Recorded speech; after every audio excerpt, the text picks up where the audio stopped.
சிட்டியில் இருக்கவங்க கூட இந்த சோள சோத்தை செய்கிற மாதிரி இன்னைக்கு நான் செஞ்சு காட்ட போகிறேன்.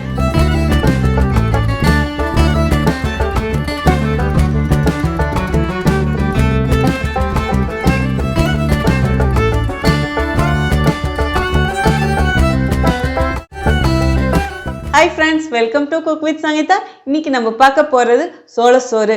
ஆமாங்க, சோளத்தில் இன்னைக்கு நான் சாதம் செஞ்சு காட்ட போகிறேன். ரொம்ப ரொம்ப சூப்பராக இருக்கும். சோளத்தில் சாதமா இப்படிலாம் நீங்கள் நினைக்கலாம். நான் இதை செஞ்சு பார்க்காம உங்ககிட்ட சொல்ல கிடையாது. நான் அடிக்கடி செய்வேன். ரொம்ப ரொம்ப சூப்பராக இருக்கும். சிட்டியில் இருக்கவங்க கூட இந்த சோள சோத்தை செய்கிற மாதிரி இன்னைக்கு நான் செஞ்சு காட்ட போகிறேன். நிறைய பேர் நினைக்கலாம் இதெல்லாம் கிராமத்தில் செய்கிறது தானே, நம்மளாலாம் செய்ய முடியாதுன்னு. அதெல்லாம் கிடையவே கிடையாது. நீங்கள் எந்த ஊரில் எந்த நாட்டில் இருந்தாலும், ஆனால் இந்த சங்கீதா பிள்ளை சேனலை பாருங்க, பழங்கால ரெசிபி எல்லாம் சும்மா அப்படி அம்புட்டு ருசியாக செஞ்சு காட்டுவேன்.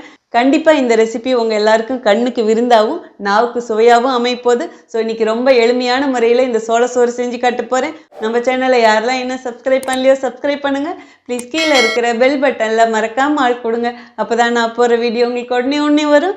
வாங்க இப்போ எப்படி செய்கிறதுன்னு பார்க்கலாம். இப்போது சோள சாதம் செய்கிறதுக்கு ஃபஸ்ட்டு நம்ம சோளம் ஊற வச்சுக்கணுங்க. இந்த கிளாஸில் 3 கிளாஸ் சோளம் எடுத்து குறைஞ்சது 3 மணி நேரமாவது ஊற வச்சாதான் இது நல்லா ஊறும், அப்பதான் வேகவும் செய்யும். இப்போ இது நான் 3 மணி நேரம் ஊற வச்சுட்டேங்க. இந்த சோளத்தை ஊற வைக்கும் போதும் நல்லா இங்கே பாருங்க, இப்படி தேய்ச்சி 3-4 வாட்டி அலசணும். அப்படியே அந்த தண்ணி வெள்ளையா வந்துகிட்டே இருக்கும். ஸோ நல்லா கிளீன் ஆகிற வரைக்கும் இதை கழுவி எடுத்துக்கணும். இப்போ இது தண்ணி வடிகட்டி எடுத்துட்டு வந்துடுறேன். பாருங்க, தண்ணி நல்லா வடிகட்டி எடுத்துட்டு வந்துட்டேன். சோளத்திலே பார்த்தீங்கன்னா 2-3 வெரைட்டி இருக்கு.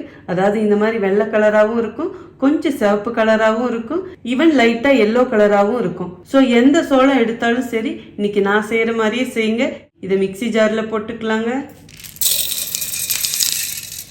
நம்ம எடுத்த சோளத்துல பாதி தாங்க போட்டிருக்கேன், ஏன்னா கொஞ்சம் எடை வேணும், அப்பதான் நல்லா அரையும். இப்ப இந்த சோளத்தை கொரகொரப்பா அரைச்சி எடுத்துட்டு வந்துடுறேங்க. இந்த மாதிரி நல்லா நொய்யா அரைச்சிக்கணுங்க. இப்ப இதை அப்படியே வேற ஒரு பவுலுக்கு மாத்திடலாம். அப்படியே இது ஒரு பக்கம் வச்சிடுங்க. இப்ப மீதி இருக்கிற சோளத்தையும் இதுலயே போட்டுக்கலாம்.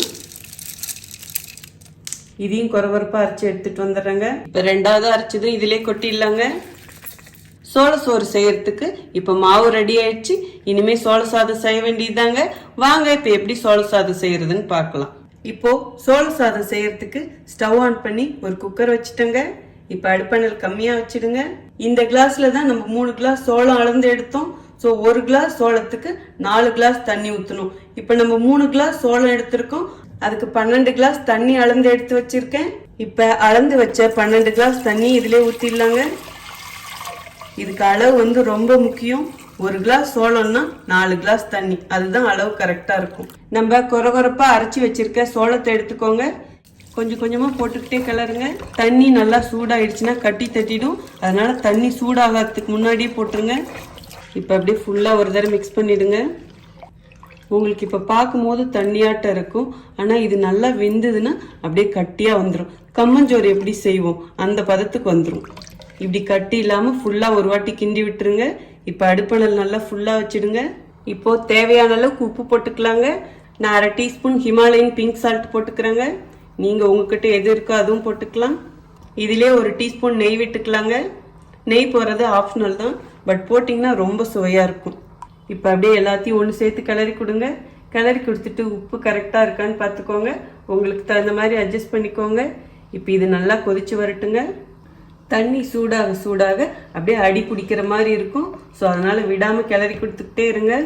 நீங்கள் இது டைரெக்டாக பாத்திரத்தில் கூட செய்யலாம், பட் குக்கரில் செய்யும் போதும் நல்லா சாதம் அப்படியே மலர்ந்து வெந்திருக்கும். டைரெக்டாக பாத்திரத்தில் செய்யும் போதும் கொஞ்சம் டைம் ஆகும். ரொம்ப ஈஸி இப்படி செய்கிறது. சோள சாதம்லாம் யார் செய்கிறது, அதெல்லாம் ஒரு பெரிய வேலை அப்படின்னு கண்டிப்பாக நிறைய பேர் நினைப்பாங்க. அதே மாதிரி ஹெல்த்துக்கும் நல்லது. இதில் நிறைய ஃபைபர் இருக்குது. மெயினாக வெயிட் லாஸ் பண்ணுறவங்களாம் இதை கண்டிப்பாக சாப்பிட்லாம், ஆனால் அளவாக சாப்பிடணும். இப்போ இது நல்லா கொதிச்சு வரட்டுங்க. ஆனால் இடையில விடாமல் கிளறி கொடுத்துக்கிட்டே இருக்கணுங்க. நீங்கள் கிளறி கொடுக்கலனா அடியில் அப்படியே கட்டியாக பிடிச்சிடும். இன்னும் கொதி வரல, ஆனால் தண்ணி சூடாக சூடாக அப்படியே பாருங்கள் திக்காகுது. கொதி வர ஆரம்பிச்சிருச்சு, நல்லா திக்காகவும் ஆயிடுச்சு. அடுப்பை நல்லா இப்போ மீடியமாக வச்சுக்கோங்க. இப்போ ஒரு வாட்டி நல்லா கிளறி கொடுங்க. இப்போ இது கம்மியான தீயில 4 நிமிஷம் அப்படியே விட்டுடுங்க. இடையில இடையில நம்ம கிளறி கொடுத்துக்கிட்டே இருக்கணுங்க. உடனே குக்கர் மூடி விசில் போட்டிங்கன்னா சரியாக வேகாத மாதிரி இருக்கும். ஸோ 4 to 5 நிமிஷம் இதை நல்லா வேக வச்சுட்டு அதுக்கப்புறம் தாங்க இது க்ளோஸ் பண்ணிவிட்டு விசில் விடணும். இப்போ 4 நிமிஷம் இப்படியே இருக்கட்டுங்க. A few minutes later 4 நிமிஷம் ஆயிடுச்சு. நான் விடாமல் கிளறி கொடுத்துக்கிட்டே தான் இருந்தேன். இப்போ ஃபைனலாக ஒரு வாட்டி கிளறிடுங்க. இங்கே பாருங்க, இப்போ இந்த திக்னஸ் இருக்கா, இன்னும் வெந்ததுன்னா இன்னும் நல்லா திக்காயிடும். ஸோ இந்த அளவுக்கு வெந்தாலும் போதும், கிளறி கொடுத்தாலும் போதும். இனிமேல் குக்கர் மூடிடலாங்க. குக்கர் விசில் போகிறதுக்கு முன்னாடி அடுப்பை நல்லா ஃபுல்லாக கம்மி பண்ணிடுங்க.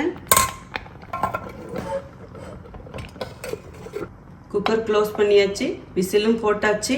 இப்போ அடுப்பை நல்லா மீடியமாக வச்சு 3 விசில் விட்டுடுங்க.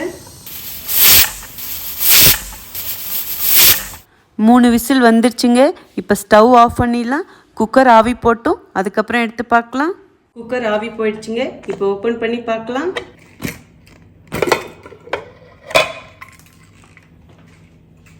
இப்போ அப்படியே கிளறி கொடுத்துடலாங்க. நல்லா வாசம் வருது சாதம். நம்ம கம்பு சோறு எப்படி இருக்கும், கிட்டத்தட்ட அதே மாதிரி தாங்க இருக்கும். அடியில் அப்படியே கொஞ்சம் கட்டியாக இருக்கிற மாதிரி இருக்கும், மேலே அப்படியே கொஞ்சம் தளர்த்தியாக இருக்கும். ஸோ எல்லாத்தையும் நம்ம ஒன்று சேர்த்து இப்படி கிளறி கொடுக்கணும்.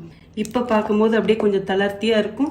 இது ஒரு 10 நிமிஷம் வச்சிங்கன்னா நல்லா கட்டி ஆகிடும். இப்படி நல்லா கிளறி கொடுத்துட்டு 10 நிமிஷம் அப்படியே க்ளோஸ் பண்ணி வச்சிடணுங்க. அதுக்கப்புறம் நமக்கு எப்படி வேணுமோ அதுக்கு தகுந்த மாதிரி சாப்பிட்டுக்கலாம். அதாவது சாம்பார் சட்னி ஊற்றியும் சாப்பிட்லாம், சிக்கன் கிரேவி மட்டன் கிரேவி அதுக்கும் சாப்பிட்லாம். எல்லாத்த விட கருவாடு குழம்பு இருந்ததுன்னா சூப்பராக இருக்கும். அதாவது புளி ஊற்றின குழம்பு இருந்ததுன்னு வச்சுக்கோங்களேன், அந்த மாதிரி குழம்புக்கெல்லாம் தொட்டு சாப்பிடும் போதும் நாக்குக்கு ருசியாக அவ்வளோ சூப்பராக இருக்கும். இப்போ சோள சாதம் ரெடி ஆயிடுச்சு பாருங்க. இந்த சாதம் அப்படியே நல்லா மலர்ந்து வெந்திருக்கு. பார்த்தாலே உங்களுக்கு தெரியும், அப்படியே நொய்யாக இருக்கு பாருங்க. இப்படி தான் இருக்கணும். மேலே மூடுறதுக்கு முன்னாடி லேசாக இப்படி தண்ணி தெளிச்சிடுங்க. எல்லா இடத்துலையும் இந்த தண்ணி இருக்கிற மாதிரி அப்படியே அழுத்தி கொடுத்துருங்க. ஏன் இப்படி தண்ணி தெளிக்கிறேன்னா, இப்படி தண்ணி தெளிச்சாதான் மேலே காயாமல் இருக்கும். இப்போ அப்படியே க்ளோஸ் பண்ணி வச்சிடுங்க. இப்படியே இருக்கட்டும். 10 நிமிஷம் கழிச்சு பார்க்கலாங்க. அப்போ நல்லா இன்னும் கட்டியாக இருக்கும். அதாவது கொஞ்சம் ஆறுனாலே நல்லா கட்டி ஆயிடும். 10 மினிட்ஸ் ஆயிடுச்சுங்க. இப்போ ஓப்பன் பண்ணி பார்க்கலாம். பாருங்க, முன்ன இருந்ததை விட நல்லா கட்டியாக இருக்கு. பார்க்கும் போதே நமக்கு தெரியுதுல்ல, இதுதான் கரெக்டான பதம். ஆனால் செம்ம சூடாக இருக்கு. இப்போ நமக்கு சாப்பிட்ற பதம் வந்துருச்சு நம்ம சோள சோறு. இதை நீங்கள் கூழாக கூட கரைச்சி சாப்பிட்லாம். அதாவது எப்படி கம்மஞ்சோறில் தண்ணியில் முண்டு போடுவீங்களோ அதே மாதிரியே முண்டு போட்டு தயிர் ஊற்றி நல்லா கரைச்சும் குடிக்கலாம். அதே மாதிரி நல்லா சுட சுடையும் சாப்பிட்லாம். பாருங்க, இப்படி தான் அப்படியே முண்டு போட்டுக்கணும். இனிமேல் இந்த சாப்பாட்டை பிளேட்டில் எடுத்து போட்டு சாப்பிட்றலாங்க. இப்படி லேசாக இப்படி தண்ணி தொட்டு கொடுக்கணும். உங்களுக்கு எந்த அளவுக்கு சாப்பாடு வேணுமோ அதுக்கு தகுந்த மாதிரி கரண்டியில் எடுத்துக்கோங்க. லேசாக இப்படி தண்ணி தொட்டு கொடுத்துக்கோங்க. இனிமேல் அப்படியே பிளேட்டில் போட்டுற வேண்டியதாங்க. சுட சுட சோள சாதம், சுட சுட சாம்பாரும் தேங்காய் சட்னியும். சூப்பராக ரொம்ப ஹெல்த்தியான நம்ம சோள சோறு ரெடி ஆயிடுச்சு. இதை சோள சோறுன்னு சொல்லுவாங்க, சோள சாதம்னு சொல்லுவாங்க. இப்போ எப்படி இருக்குன்னு டேஸ்ட் பார்க்கறதுக்கு முன்னாடி உங்களுக்கு தேவையான டிப்ஸ் கொடுத்துட்றேங்க. இந்த சாதம் வைக்கும் போதும் தண்ணி அளவு ரொம்ப முக்கியம். ஸோ நான் சொன்ன அளவு தண்ணி வச்சிங்கன்னா பர்ஃபெக்டாக இருக்கும். நீங்கள் இதை விட கம்மியாக வச்சிங்கன்னா கண்டிப்பாக இந்த சாதம் வெந்திருக்காது. அதே மாதிரி ரொம்ப குறையாகவும் இருக்கக்கூடாது. லேசாக நோய் பதத்தில் இருந்தால் தான் கரெக்டாக இருக்கும். ஸோ இதில் முக்கியமான விஷயமே பார்த்தீங்கன்னா தண்ணி அளவு, அதே மாதிரி இது எந்த பதத்துக்கு அரைக்கிறோம், இது 2 மட்டும் கரெக்டாக செஞ்சிட்டிங்கன்னா கண்டிப்பாக உங்களுக்கு சூப்பராக வரும். மெயினாக கட்டி பிடிக்காது. இப்போ நான் செய்கிற இதே மெத்தட்லேயே செஞ்சிங்கன்னா. அதே மாதிரி எப்பயுமே நம்ம சாதமே செஞ்சு சாப்பிட்டுட்டு இருக்கிறதுக்கு இந்த மாதிரி தானிய வகைகள் சேர்க்கும் போதும் நமக்கு உடம்புக்கு ரொம்ப நல்லது. மெயினாக இப்போ வெயில் காலமாக இருக்குது. இந்த வெயில் காலத்தப்ப இது மாதிரி சாப்பிட்டு பாருங்க, உடம்புக்கு குளிர்ச்சியா ரொம்ப நல்லா இருக்கும். நீங்கள் இது குழம்புல தொட்டு சாப்பிட்றதை விட நல்லா தயிர் போட்டு கரைச்சி குடிங்க, கூழ் மாதிரி. இந்த வெயிலுக்கு இன்னும் நல்லா குளிர்ச்சியை தரும். ஈவன் நீங்கள் சின்ன பிள்ளைங்களுக்கு எப்படி கொடுக்கலான்னா, இந்த மாதிரி சுட சுட சாதம் செஞ்சுட்டு அப்படியே நடுவில் கொஞ்சமாக குழி பறிச்சுட்டு கொஞ்சோண்டு வெல்லம் வச்சு அது மேலே கொஞ்சம் நெய் ஊற்றி அப்படியே குழைச்சி கொடுங்க. சூப்பராக சாப்பிடுவாங்க. என் பையனுக்குலாம் ரொம்ப பிடிக்கும். ஸோ இப்போ நான் என்ன டிப்ஸ் சொன்னனோ ப்ளீஸ் அதை அப்படியே ஃபாலோ பண்ணி செய்யுங்க. நான் இன்னைக்கு சாம்பாரும் சட்னி வச்சுருக்கேன், அது கூட தான் தொட்டு சாப்பிட்டு காட்ட போகிறேன். இப்போ எப்படி இருக்குன்னு டேஸ்ட் பார்த்துருவோம். இந்த சாதம்லாம் சாப்பிட கொடுத்து வச்சிருக்கணுங்க. நம்ம மூதாதையர்கள்லாம் பார்த்தீங்கன்னா அந்த காலத்தில் இதுதான் சாப்பிட்டாங்க. இதை சாப்பிட்டு தான் இன்னும் ஹெல்த்தியாக இருக்கிறாங்க. ஸோ நாமளும் அந்த மாதிரி தாங்க சாப்பிடணும். இப்போ சாப்பிட்டு பார்த்துருவோம். வாவ், சாம்பாருக்கும் சூப்பராக இருக்குது. இந்த சாதம் ரொம்ப வாசனையாக இருக்குங்க. சும்மாவே சாப்பிட்றலாம் மாட்டுறது, பிளைனாக தான் இருக்குது, பட் அவ்வளோ டேஸ்ட்டாக இருக்குது. இப்போ கொஞ்சம் சட்னி சாம்பார் 2 சேர்த்து சாப்பிட்டு பார்த்துருவோம்.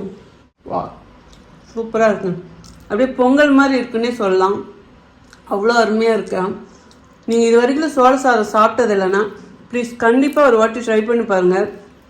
ரொம்ப ஈஸியும் கூட, டேஸ்ட்டும் சூப்பராக இருக்கும். ஸோ கண்டிப்பாக உங்களுக்கு இந்த ரெசிபி ரொம்ப பிடிச்சிருக்குன்னு நான் நம்புகிறேன். உங்களுக்கும் பிடிச்சிருந்ததுன்னா ப்ளீஸ் நீங்களும் இதே மாதிரியே செஞ்சு பார்த்துட்டு எப்படி இருக்குன்னு சொல்லிட்டு கமெண்ட் பாக்ஸில் சொல்லுங்கள். ஸோ வீடியோ பார்க்கும் போதே மறக்காமல் ப்ளீஸ் ஃபஸ்ட்டு ஒரு லைக் கொடுத்துருங்க. ரொம்ப ரொம்ப பிடிச்சதுன்னா உங்கள் ஃப்ரெண்ட்ஸ் அண்ட் ஃபேமிலிக்கு ஷேர் பண்ணுங்கள். ஈவன் நான் எப்பயும் சொல்கிற சேம் டைலாக் தான், நீங்கள் செஞ்சு பாருங்கள். நான் சொன்ன அளவுகளோட உங்களுக்கு பிடிச்சா மட்டும் உங்கள் ஃப்ரெண்ட்ஸ் அண்ட் ஃபேமிலிக்கு ஷேர் பண்ணுங்கள். நீங்கள் இதுவரையில் எனக்கு கொடுத்துட்ருக்க அன்புக்கும் ஆதரவுக்கும் ரொம்ப ரொம்ப நன்றி. உங்களுக்கு என்ன ரெசிபி வேணுமோ ப்ளீஸ் அதுவும் கமெண்ட் பாக்ஸில் சொல்லுங்கள். இதே மாதிரி அடுத்த ஒரு ஸ்பெஷல் வீடியோவில் உங்களை சந்திக்கிறேன். Until then, see you. Bye bye. Love you all.